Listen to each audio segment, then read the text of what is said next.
when will we find out what happened December 12th, 2016 at Trump Tower? I think soon. Soon is a week, soon is a month. Soon is soon. And today we learned more about what happened at Trump Tower on December 12, 2016, during the presidential transition. Over the weekend, Michael Avenatti released video images which he said showed a Qatari official in the lobby of Trump Tower on that day with Michael Cohen. And today, that Qatari official confirmed that he was indeed at Trump Tower on that date. Michael Avenatti then tweeted today, once again, we have been proven right. More ugly details to follow.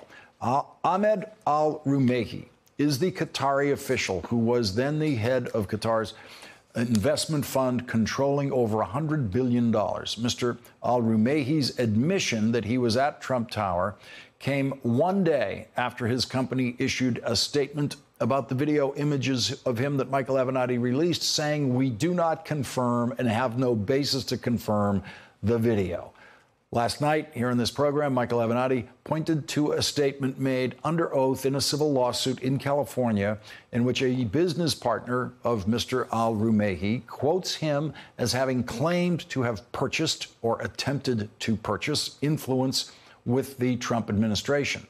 Jeff Quatanetz, who knows Steve Bannon, is a friend of Steve Bannon, and is now suing Mr. al-Rumaihi, said, Mr. al-Rumaihi requested I set up a meeting between him and Qatari government and Stephen Bannon, and to tell Steve Bannon that Qatar would underwrite all of his political efforts in return for his support.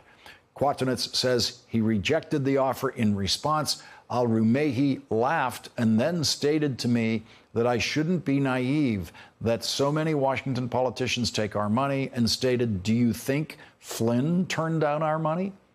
Tonight, the Daily Mail is reporting new information about that meeting in Trump Tower on December 12th.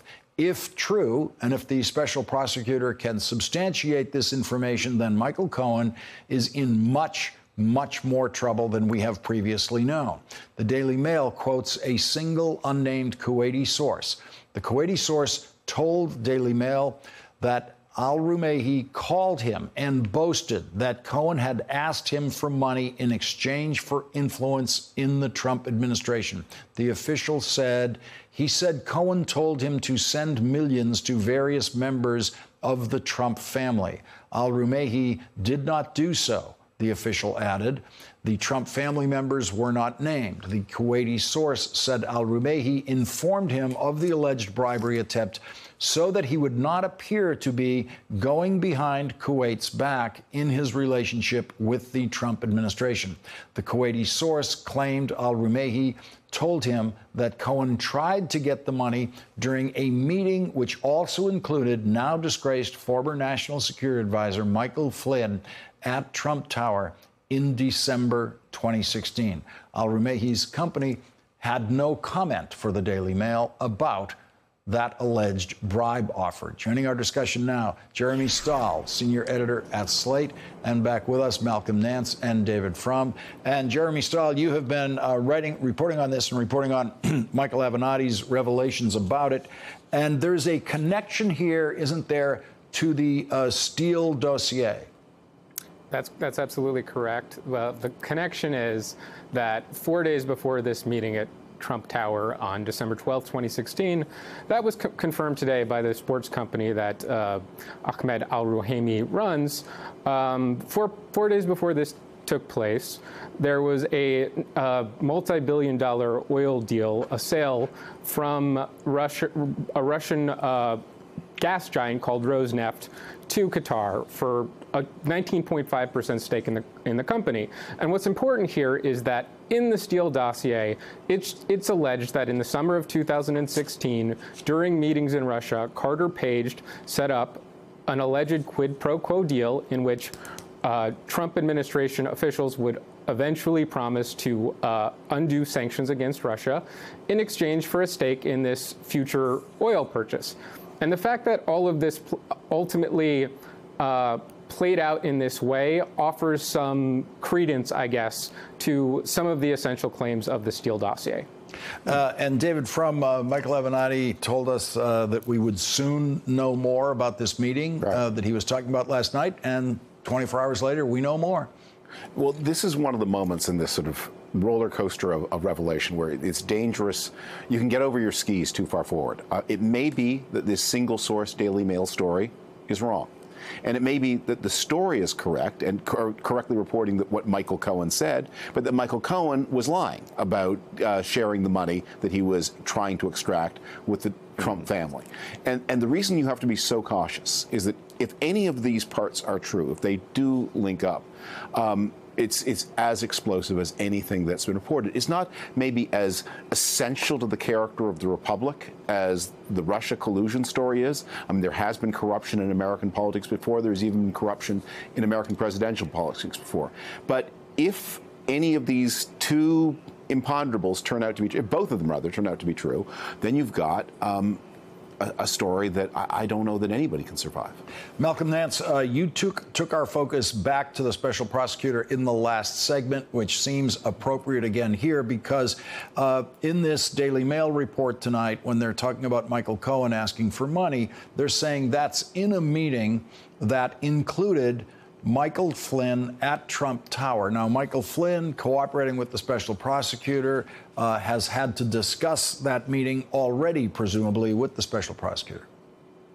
Well, absolutely. And it's not a question that he's not cooperating.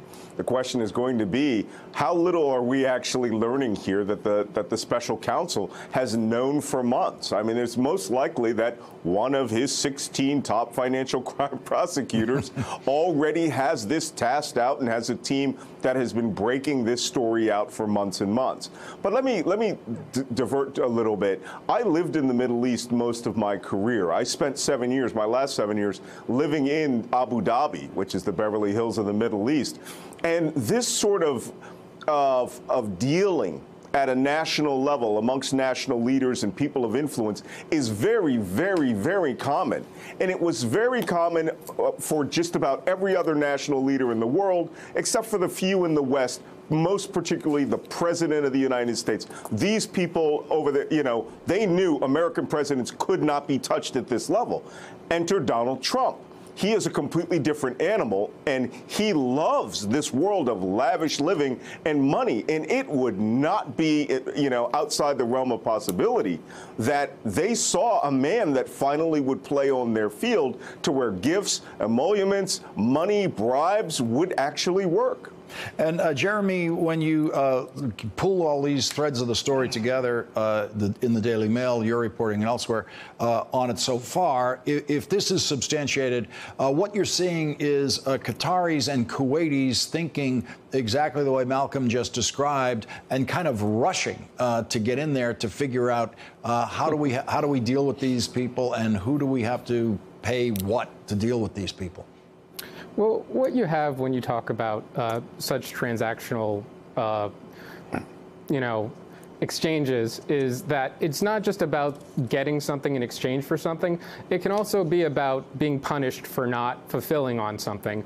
And the Trump administration was turned around at the top level. Basically, President Trump, the country's position on Qatar in the spring and summer of 2017. And this was going against his own Secretary of State. This was going against, years of American policy.